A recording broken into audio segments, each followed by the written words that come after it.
नमस्कार दोस्तों। नरेंद्र मोदी क्या मानसिक संतुलन खो चुके हैं और इस हद तक खो चुके हैं कि अपनी सेंट्रल यूनिवर्सिटी का नाम लेने में भी वो उनकी जबान लड़खड़ाने लगी है। अपने देश के एक महत्वपूर्ण राज्य तमिलनाडु का भी नाम लेने में उनकी जबान लड़खड़ाने लगी है। उनकी जबान लड़खड़ाने लगी है तमाम सारे और बातों को बोलने में। अभी किसने भेजी है भाई तमिलनाडु? Jamia Millia Ismailia central university. क्या वजह हुई है? अभी तो 5 चरण का चुनाव हुआ है, 2 चरण का अभी बाकी है। और जिस तरीके से चुनाव आयोग के साथ मिलकर खेल हुआ है, फिर इतना डर क्यों है? चुनाव आयोग ने आखिर करीब 1.25 करोड़ वोट अचानक कैसे बढ़ा दिए?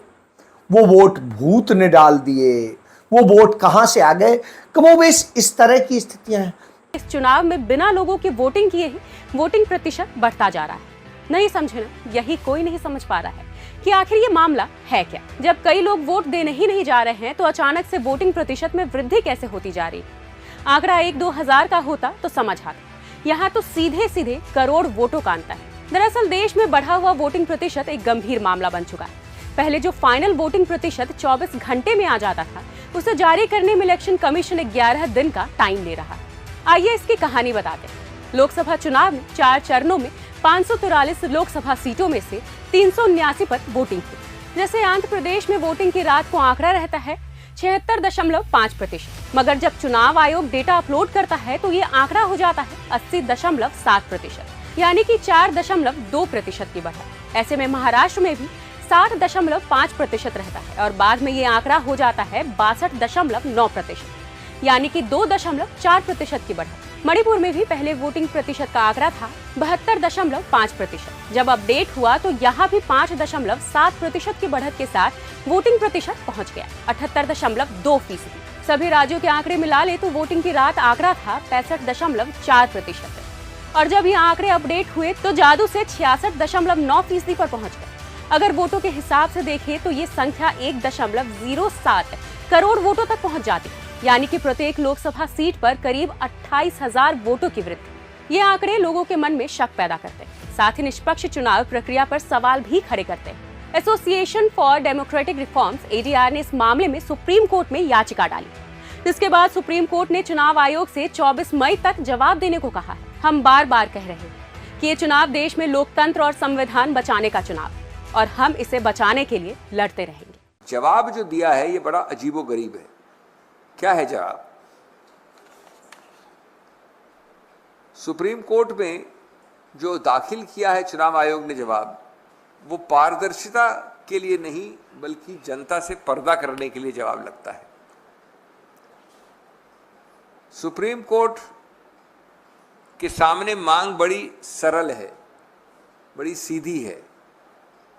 नंबर 1 के 17C एक जो फॉर्म नंबर होता है जिसके अंदर जितने वोट कितने वोट एक पोलिंग स्टेशन में, विभिन्न पोलिंग स्टेशंस में दिए गए। नंबर 2 कौन सी मशीन किस सीरियल नंबर वाली कौन सी पोलिंग स्टेशन पे लगाई गई, और नंबर 3 हर मशीन में कितने वोट पड़े। ये चुनाव आयोग कृपया अपनी वेबसाइट पे लोड कर दे। ये बड़ी सरल सी सीधी मांग। अभी क्या मांग में कोई बहुत अजीबोगरीब चीज लगती है आपको? ये कोई घिनौना पाप है ऐसी मांग करना? अब इसका जवाब देखें आप हलफनामे में जो आया है। इतना अचंभित करने वाला, इतना मजाकिया जवाब मैंने तो कम से कम किसी संवैधानिक संस्था द्वारा नहीं देखा। पहला इसमें बिंदु है quote unquote, it is undesirable and unfeasible without undesirable and unfeasible to disclose this data.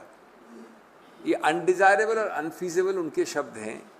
आपको बताता नहीं है चुनाव आयोग कैसे अनडिजायरेबल है, क्यों अनडिजायरेबल है, किस प्रकार से अनडिजायरेबल है या अनफीजिबल है। डेटा अपलोड करना कभी अनफीजिबल और अनडिजायरेबल हो सकता है। उसके बाद पैरा 36 में एक और जबरदस्त, गंभीर, मजाकिया, दुर्भाग्यपूर्ण वक्तव्य है। Quote, A disclosure of Form 17C is amenable to mischief and a vitiation of the entire electoral space. Public posting on the website increases the possibility of the images being morphed, which can then create widespread public discomfort and mistrust in the entire electoral process, unquote. दोस्तों, अंग्रेजी मैं भी जानता हूं, आप भी जानते हैं इसका क्या मतलब है। ये अजीबोगरीब है, समझ के बाहर है, तर्क नहीं कुतर्क है। अगर मैं या आप या AICC या कोई भी संस्था अपलोड करती है कुछ चीज, तो ये डर या भय है कि वो मॉर्फ हो सकता है, उसकी फोटोएं ली जा सकती हैं। तो जितना भी डेटा करती है चुनाव आयोग, ये तो सभी डेटा में हो सकता है। इससे हिचक होती है डेटा अपलोड करने की कभी। और क्या गौतम अडानी को बचाने के चक्कर में वो खत्म हो जाएंगे? गौतम अडानी उनका इतना परम मालिक है कि वो उसकी सेवा में, गुलामी में कुछ भी कर सकते हैं। जी हां, आज यही सारे विषय हैं और इन्हीं सबसे राहुल गांधी लड़ रहे हैं।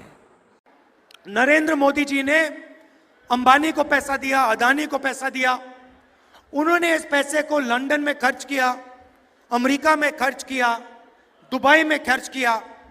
आप इसको अमेरिका में नहीं खर्च करोगे, आप इस पैसे को सोनीपत में, अंबाला में, चंडीगढ़ में, हरियाणा, पंजाब, गांव में, कस्बों में खर्च करोगे। शर्ट खरीदोगे, पैंट खरीदोगे, मोटरसाइकिल खरीदोगे, मोबाइल फोन खरीदोगे। आपका पैसा हिंदुस्तान की अर्थव्यवस्था में जाएगा, इकोनॉमी में जाएगा। आज जो फैक्ट्रियां बंद पड़ी हैं, वो एक के बाद एक प्रोडक्शन शुरू कर देंगी।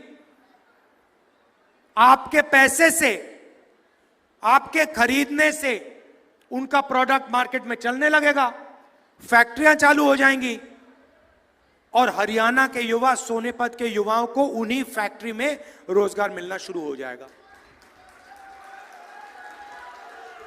तो चेन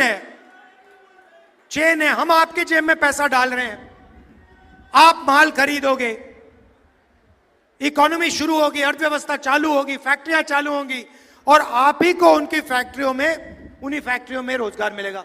नरेंद्र मोदी ने क्या किया? नरेंद्र मोदी जी ने हिंदुस्तान की सारे छोटे फैक्ट्रियों को बंद कर दिया, स्मॉल और मीडियम बिजनेस वालों को बंद कर दिया, नोटबंदी, GST के करके। अदानी जी, अंबानी जी, ये बड़े बड़े जो अरबपति हैं, ये हिंदुस्तान में चाइना का माल बेचते हैं। हिंदुस्तान की फैक्ट्रियां नहीं चल रही हैं, उनको फायदा होता है, अरबपतियों को फायदा होता है, चाइना के युवाओं को फायदा होता है, चाइना की कंपनियों को फायदा होता है। हमारे सिस्टम में मेड इन इंडिया, सच्चा मेड इन इंडिया होगा, आपके जेब में पैसा जाएगा, पैसा अर्थव्यवस्था में जाएगा, फैक्ट्रियां चालू होंगी और मेड इन इंडिया, सच्चा मेड इन इंडिया होगा। राहुल गांधी जब इनसे लड़ रहे हो तो निश्चित रूप से महत्वपूर्ण हो जाता है। वजह क्या है कि आपको याद होगा जिस तरीके से गौतम अडानी इंडोनेशिया से सस्ता सब स्टैंडर्ड कोयला खरीद करके भारत में ला करके बेच रहा था, इसके लिए भारत सरकार ने लाइसेंस दिया और सारे पावर जनरेशन प्लांट्स को ऑर्डर जारी किया गया कि आपको आयातित कोयला खरीदना ही पड़ेगा। आपको सस्ता अवेलेबल हो कोल इंडिया से नहीं, फिर भी खरीदना पड़ेगा। क्यों? क्योंकि वो कोयला गौतम अडानी 100 रुपए का कोयला 1000 रुपए में बेचता है और वो जो 1000 में बेचता है उसे आपको खरीदना होगा। अब एक बड़ा धोखाधड़ी का मामला सामने आ रहा है कोयले को लेकर। सही सुना आपने, घटिया सस्ते दाम के कोयले को अच्छी गुणवत्ता का बताकर मनमाने दाम पर अडानी जी ने हिंदुस्तान की एक सरकारी कंपनी को चूना लगाकर बेचा। यह बात तब की है जब अडानी जी ने इंडोनेशिया से कोयला लिया $28 प्रति टन पे। यह कोयला 3500 कैलोरी वाला कोयला था। हिंदुस्तान आते आते लेकिन जादू हो गया। ये 3500 कैलोरी वाला कोयला अपने आप 6000 कैलोरी वाला कोयला बन गया और दाम $28 प्रति टन से बढ़कर $92 प्रति टन हो गए। 28 से बढ़ के 92, 3500 कैलोरी अपने आप बढ़कर 6000 कैलोरी हो गई। ये कोयला अडानी ने इंडोनेशिया की एक कंपनी पीटी जोलिन से लिया था और ये Tamil Nadu generation and distribution company TANGEDCO को बेचा गया था। ये कोयला जोलिन ने जो कंपनी है इंडोनेशिया की, उसने अडानी को $28 प्रति टन में दिया। पेपर में पूरी तरह से साफ है कि एंड कस्टमर टैंजेडको है, अडानी जो थे वो मध्यस्थता कर रहे थे। ये कोयला का जो बिल काटा गया वो काटा गया ब्रिटिश वर्जिन आइलैंड में स्थित सुप्रीम यूनियन समूह के नाम। उसने सिंगापुर में बिल काटा अडानी के नाम और उस कोयले को 3500 कैलोरी का तो रहने दिया, लेकिन $34 प्रति टन दाम लगा दिया। अब यही कोयला जब तमिलनाडु पहुंचता है, भारत के छोर में आता है, तो अडानी जी इसको $92 प्रति टन और जादू से 6000 कैलोरी का बनाकर बेच देते हैं। करीब 3000 करोड़ रुपए का चूना लगाया उन्होंने भारत की एक कंपनी को। तो इस पूरे मामले में अडानी जी ने एक भारतीय कंपनी से, सरकारी कंपनी से धोखाधड़ी करी, राजस्व की चोरी की, बिजली के दाम बढ़ाए उपभोक्ताओं के लिए, क्योंकि महंगा कोयला आएगा तो महंगा जनरेशन होगा, महंगा डिस्ट्रीब्यूशन होगा। और यही नहीं, उन्होंने पर्यावरण के साथ साथ हिंदुस्तान के लोगों के स्वास्थ्य के साथ भी खिलवाड़ किया।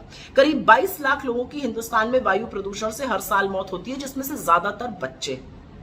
तो दिक्कत की बात यह है कि अडानी जी ये सब तब कर रहे हैं जो आपको रिन्यूएबल एनर्जी में एक बड़ा प्लेयर बनाने जा रहे हैं। यह अलग बात है कि कोयले की आयात करने वाली भारतीय समूह में से वो शायद एक या दूसरे नंबर पर होंगे। और उस कोयले की यदि भारत की कीमत देखें तो उस सब स्टैंडर्ड कोयले की कीमत भारत में 20 रुपया है। यानी 20 रुपए का कोयला जो 100 रुपए की कीमत पर वो ला रहा है, यहां पर लागत उसको पड़ती है, वो 1000 रुपए में बेच रहा है। तो मुनाफा किसको जा रहा है? स्वाभाविक सी बात। उसके बाद में उसके कारण जो सबसे बड़ा पैदा होता है, इस देश के लोगों की जेब ढीली हो रही है, नंबर 1, क्योंकि कोयला अधिक लग रहा है उसके कारण से, और उसके कारण से उस कोयले से प्रदूषण बहुत फैलता है। तो हम सब जानते हैं, भारत सरकार के ही आंकड़े, नरेंद्र मोदी की सरकार के आंकड़े हैं कि हर साल 22 लाख लोगों से अधिक लोग प्रदूषण के कारण मर जाते हैं। और जो प्रदूषण के कारण 22 लाख से अधिक लोग मर रहे हैं मोदी सरकार के दौरान, उनकी संख्या लगातार बढ़ती जा रही है।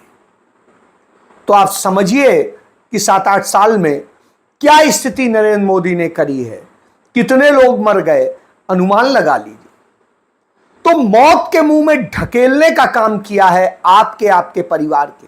और जब आप प्रदूषण के कारण जिन रोगों से फंसते हैं, उसका इलाज जब कराने जाते हैं तो भी आप पैसा इन्हीं पूंजीपतियों को देते हैं, क्योंकि इन्हीं के महंगे महंगे हॉस्पिटल्स, सरकारी अस्पतालों में तो इलाज नहीं मिल रहा है। उन्हें धीरे धीरे कब्जा करने, उन्हें जो है तमाम दूसरी कंपनियों को सबलेट करने का काम चल रहा है। जब सर्विस प्रोवाइडर के थ्रू पूरी हॉस्पिटलिटी चलने लगे, स्वास्थ्य सेवाएं चलने लगे और उसके अलावा सरकारी एजेंसियां चलने लगे, तो आप समझ सकते हैं वही हो रहा है आज। तो यह हालत नरेंद्र मोदी ने कर दी। क्यों? क्योंकि अडानी को और कमवाना है, और कमवाना है। और उसके बदले में क्या मिलता है? तो राहुल गांधी बिल्कुल सही कहते आए हैं। राहुल गांधी ये बात जाने कब से कह रहे थे, लेकिन भाजपा के लोग उस पर बात करने को तैयार नहीं थे। तो यह हालत है।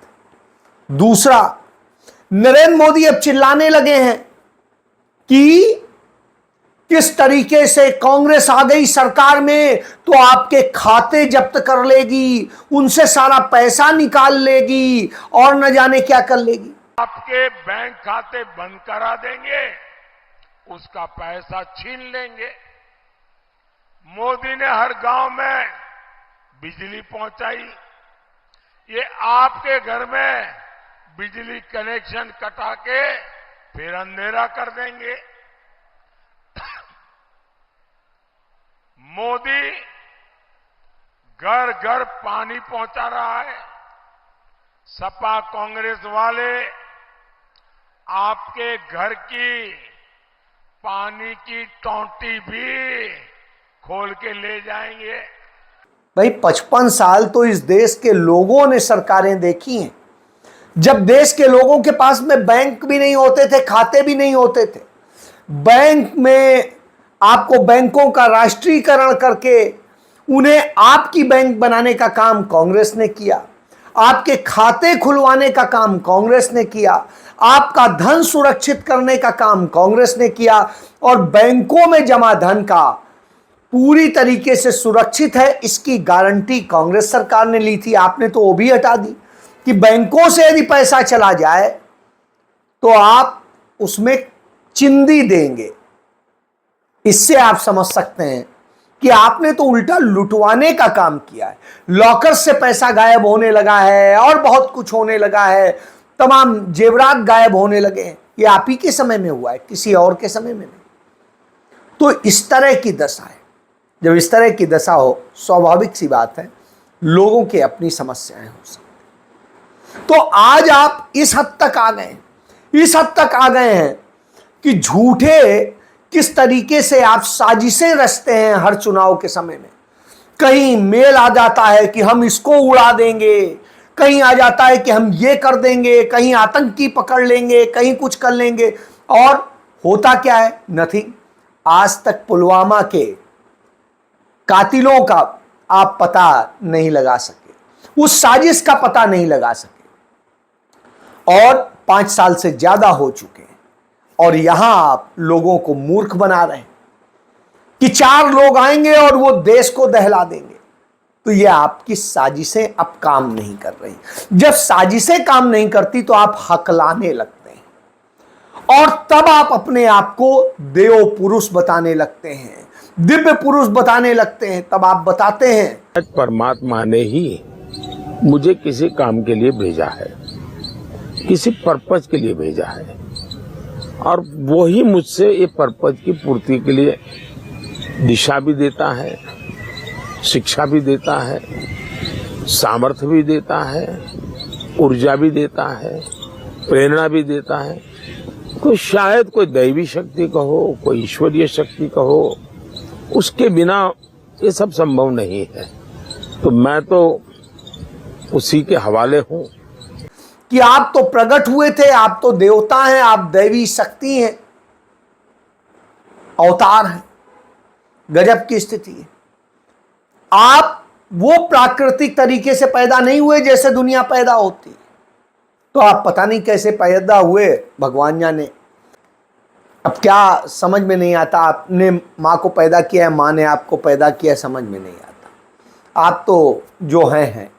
चलिए अब बात करता हूं कि जिस तरीके से आपने देश की हालत की है, देश को लड़ाया है, देश को बर्बाद किया है, उसका नतीजा है इस देश के अंदर असमानता का दौर है। चाहे जातिगत असमानता हो, चाहे धार्मिक असमानता हो, चाहे दूसरी और चीजें हो, हक छीनने की कोशिशें हो, वो सब आपने की।